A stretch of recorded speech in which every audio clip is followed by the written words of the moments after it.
Hello everyone, मेरा नाम है दीपक और आप देख रहे हो एजुकेशन प्राइम।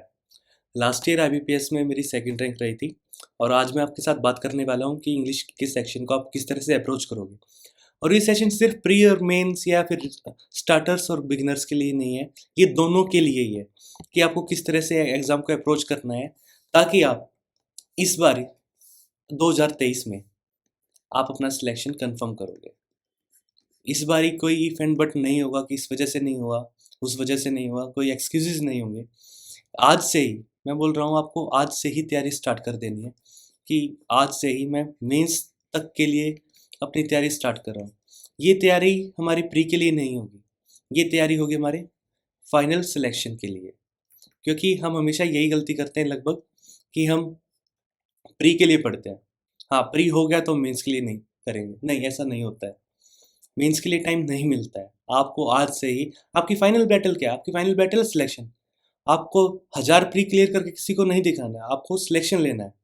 तो उसी वजह से बोल रहा हूँ कि आज से ही हम मेंस के लिए प्रिपेयर करेंगे। तो सबसे पहले हम देखते हैं सिलेबस इंग्लिश का।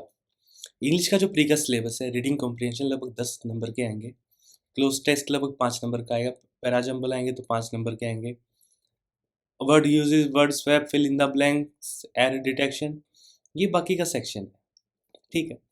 इसमें रीडिंग कॉम्प्रिहेंशन में 2 क्वेश्चन वोकैब बेस होंगे, जो कि लगभग ये लगा लो 50-50 रहता है, लगभग आसान ही पूछता है। इतने बहुत ज़्यादा टफ भी नहीं है, क्योंकि मेरे को वोकैब में थोड़ी-सी दिक्कत है, लेकिन मेरे को भी ये वर्ड आते थे। रीडिंग कॉम्प्रिहेंशन ईज़ी है, लेकिन ईज़ी इसलिए ऐसे नहीं है, आसान है रीडिंग कॉम्प्रिहेंशन विद प्रैक्टिस, जब आप स्टार्टिंग से प्रैक्टिस करोगे। मेंस में क्या होता है, क्लोज टेस्ट, रीडिंग कॉम्प्रिहेंशन, ये मेन पार्ट कवर करते हैं। उसके अलावा spotting error, sentence improvement, correction, parajumbles. देखिए, इंग्लिश एक लैंग्वेज है, एक मीडियम है बात करने का, ठीक है। तो प्री एंड मेंस में सिलेबस तो सेम ही है, तो डिफरेंस कहाँ पे क्रिएट हो रहा है? डिफिकल्टी लेवल पे। और ये क्यों है? जब आप बैंक ज्वाइन करोगे, आपके पास सर्टेन नंबर ऑफ पेजेस आएंगे, आपके पास फाइल आएंगे, आपको फटाफट उनको पढ़ना है, क्योंकि आपके पास इतना भी टाइम नहीं होगा कि आप हर एक लाइन को 10 बार ही पढ़ोगे। नहीं, ऐसा नहीं होता है। तो ये टेस्ट उसलिए होता है, आपको अप्रोच समझनी पड़ेगी कि ये पार्ट क्यों इंट्रोड्यूस करवाया गया है। तो उसके बाद क्या आता है, ये आपका हो गया सिलेबस, क्योंकि सिलेबस को जानना सबसे पहले हमारे लिए ज़रूरी है। उसके बाद हम बात करते हैं स्टार्टर्स वर्सेस रिपीटर्स की। तो आपको किस तरह से प्रिपेयर करना है दोनों को। पहले स्टार्टर्स के लिए बता रहा हूँ, और ये स्टार्टर्स खाने वाला नहीं है, जो प्रिपरेशन को स्टार्ट कर रहे हैं उनके लिए है। तो सबसे पहले हमें क्या करना है, प्रीवियस ईयर। सबसे पहले हमने पढ़नी है नोटिफिकेशन।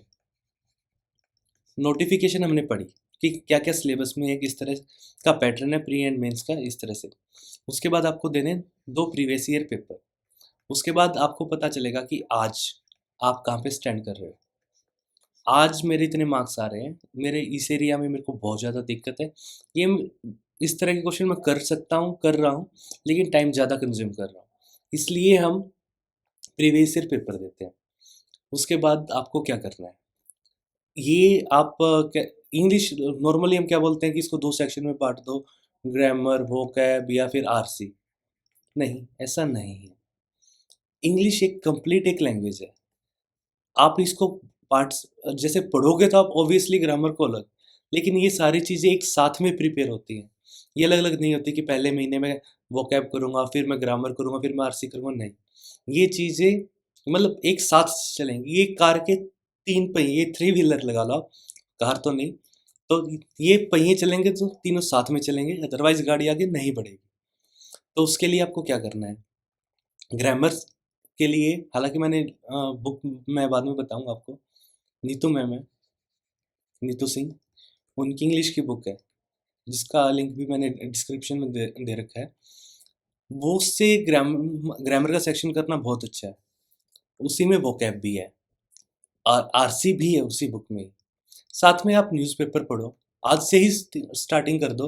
ये नहीं है कि इंग्लिश के सेक्शन में पर्टिकुलरली मैं बोल रहा हूँ कि आप बोलोगे कि मैं पहले 1 महीना पढ़ लेता हूँ, फिर मैं न्यूज़पेपर स्टार्ट करूँगा, नहीं।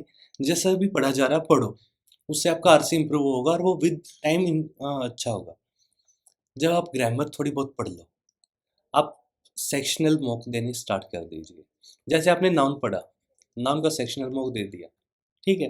इसी तरह से अगर आपको वीडियो सोर्स फॉलो करना है तो मैं रितु मैम है, यूट्यूब पर उनके बहुत सारे लेक्चर हैं, आप वो देख सकते हो टॉपिक को समझने के लिए। आप अपनी मनपसंद का कोई भी टीचर फॉलो कर सकते हो जिसके साथ आपकी वाइब मैच कर रही हो, लेकिन मैं बोलूँगा एक ही टीचर के साथ स्टे करना, बार बार यहाँ वहाँ मतलब टीचर चूज करने में टाइम लगा लो, लेकिन बार बार में टीचर को शिफ्ट मत कीजिएगा। दूसरी बात क्या है कि हाँ, न्यूज़पेपर हो गया, और फिर हम sectional mock of close and RC के डेली लगाएंगे। अब जो रिपीटर्स हैं उनके साथ क्या गड़बड़ हो रही है वो हम फॉलो करेंगे। 3 मॉक वीकनेस, आप 3 मॉक लगाइए। अगर आपकी प्री में दिक्कत आ रही है तो प्री की, और ये चीज़ खैर स्टार्टिंग वालों के लिए भी एप्लीकेबल है। जब आप अपना 50-60% सिलेबस कंप्लीट कर लें तो आप मॉक देना स्टार्ट कर दीजिएगा, और स्टार्टिंग कीजिएगा जो बिल्कुल बिगिनर्स हैं टेक्स्ट बुक से। जब आपका टेक्स्ट बुक हो जाए तो आपको जाना है अड्डा एंड ये नाम भूल गया यार, मैं डिस्क्रिप्शन में बता देता हूँ इसका क्या नाम है। हालांकि मेरी जो बाकी 3 वीडियो हैं, मैथ की, रीजनिंग की एंड जनरल अवेयरनेस की, उसमें हाँ प्रैक्टिस मॉक, उसमें भी मैंने ये चीज़ बताई। प्रैक्टिस मॉक से आप स्टार्ट कीजिएगा टेक्स्ट बुक के बाद। जब आपके अगर मान लीजिए 60 नंबर पे प्री की कट ऑफ है, ठीक है, जब आपके लगभग 50 अबव नंबर आने स्टार्ट हो जाए तो आप अड्डा और प्रैक्टिस मॉक पे शिफ्ट हो जाएगा। जब यहाँ पे आपके लगभग 70 मार्क्स आने स्टार्ट हो जाए तो आप 70-80 के अबव तो आप स्मार्ट कीड़ा और ऑलिव बोर्ड पे शिफ्ट कर सकते हो।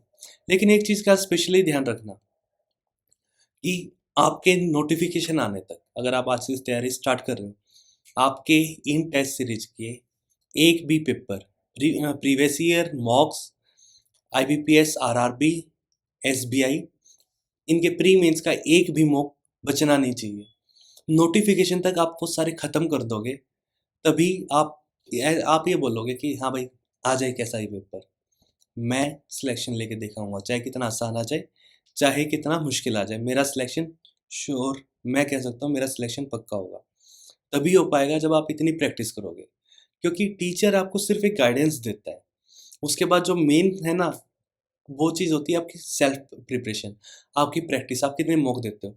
हम अक्सर क्या करते हैं, हम यूट्यूब पे वीडियो देखते रहेंगे टीचर को, हम बोलते हैं हम पढ़ रहे हैं। नहीं, पढ़ना, किसी को देखना जब होता है जब हम स्टार्टिंग करते हैं, या फिर किसी टॉपिक में दिक्कत आ रही है, या फिर उसका टाइम इम्प्रूव नहीं हो रहा है, तो हम देखते हैं टीचर को। अदरवाइज जो प्रैक्टिस है वो हमें खुद ही करनी पड़ेगी। तो अ, इसके बाद आप सेक्शनल मॉक, क्लोज टेस्ट वगैरह आपको ही देने हैं। इसमें क्या करना है आपको, जैसे आपने मॉक देने स्टार्ट कर दोगे, मॉक के अलावा आप क्या करोगे, सेक्शनल मॉक दोगे, क्लोज टेस्ट, क्लोज का और आरसी का एक क्लोज टेस्ट, और मैं अगर क्लोज टेस्ट दो, आरसी बेशक एक दे लो, और उसके अलावा पैरा जंबल, 2 पैरा जंबल आप डेली करो, डेली की डेली। उससे क्या होगा कि आपकी रिदम बनी रहेगी। मॉक के अलावा भी आपके पास एक चीज़ होगी एक्स्ट्रा करने को इंग्लिश में, वो ये है। उसके बाद आप क्या करोगे, आपने 3 मॉक दिए, 3 मॉक वीकनेस की बात कर रहे थे हम। 3 मॉक में आप ये देखिए आप किस टॉपिक में आपको दिक्कत आ रही है। आप हमेशा क्वेश्चन को गलत कर रहे हो, आप टाइम ज़्यादा ले रहे हो, ठीक है? आप पढ़ रहे हो लेकिन फिर भी उसको अटेम्प्ट नहीं कर पा रहे हो, आप पढ़ ही नहीं पा रहे हो, आप स्किप कर रहे हो। आप देखिए किस टाइप के क्वेश्चन के साथ ये हो रहा है। आप उस क्वेश्चन का फिर से बेसिक देखिएगा, उसका सेक्शनल मॉक देखना उसके बाद, और फिर से आप अपने अंदर इम्प्रूवमेंट देखना, ठीक है? लास्ट चीज़ इसमें एक चीज़ और ऐड करना चाहूँगा मैं, कि आप 5 मॉक दीजिए, उसके बाद 5 मॉक कंप्लीट होते ही आप अपने पाँचों के पाँचों मॉक को रिवाइज़ कीजिए। जैसे आप अपने नोट्स को रिवाइज़ करते हैं ना, आपको अपने मॉक रिवाइज़ करने होंगे। अब मैं आपको बुक बता देता हूँ। सबसे पहले नीतू मैम की ग्रामर एंड वोकैब दोनों के लिए, बल्कि आरसी के लिए भी मैं बोलूँगा, ये वॉल्यूम 1, बेशक सिर्फ वॉल्यूम 1 ले लेना। और एक इनकी बुक आ रही है अभी, क्लास नोट्स बाइलैंग्वेज, और ये दोनों बुक हिंदी एंड इंग्लिश दोनों में अवेलेबल है, तो आप किसी में भी ले सकते हो, ठीक है? ऐसा नहीं है कि हिंदी में अगर किसी की इंग्लिश अच्छी नहीं है तो हिंदी लैंग्वेज में इंग्लिश समझा रखी है और बहुत अच्छे से समझा रखी है। इन सब का लिंक आपको डिस्क्रिप्शन में भी मिल जाएगा, लैंग्वेज वाइज भी। उसके अलावा वोकैब के लिए अभी आपके पास टाइम है, अभी से स्टार्ट कर दीजिए वर्ड पावर में डीजी। इसकी बहुत सारी कई सारे लोगों ने इसकी इस टाइप की बुक निकाल रखी है। तो अगर आप इसको परचेज कर रहे हो तो इसको तो जरूर लिंक से कीजिएगा। बाकी आप ऑनलाइन ऑफलाइन कहीं से भी ले सकते हो, लेकिन इस बुक को तो जरूर आप लिंक से ही परचेज कीजिएगा। ये आपकी वोकैब को ऐसा स्टेप बाय स्टेप इंक्रीज करेगा, मतलब गजब तरीके से। मैंने पढ़ी है ये बुक, अब दोबारा से पढ़ रहा हूँ मैं। उसके अलावा जब आप प्रैक्टिस कर रहे होगे, आपको जैसे आपने नाउन पढ़ा तो आपको टीचर से पढ़ लिया, आपको प्रैक्टिस करनी है, ठीक है। तो आप इस बुक से एएस इंग्लिश, इससे आप प्रैक्टिस कीजिएगा। और वीडियो बाय रितु मैम। ये था आज का हमारा सेशन। इन सारे बुक के लिंक आपको मिल जाएंगे, प्लस आप हमसे जुड़ सकते हो हमारे टेलीग्राम चैनल एजुकेशन प्राइम पे, एजुकेशन प्राइम दीपक, जिसका लिंक भी डिस्क्रिप्शन में आपको मिल जाएगा। अगर आपकी कोई भी डाउट वगैरह, आपको कुछ कहना हो, पूछना हो, आप टेलीग्राम पे हमारे साथ जुड़ सकते हैं और कमेंट सेक्शन में भी जुड़ सकते हैं। Thank you.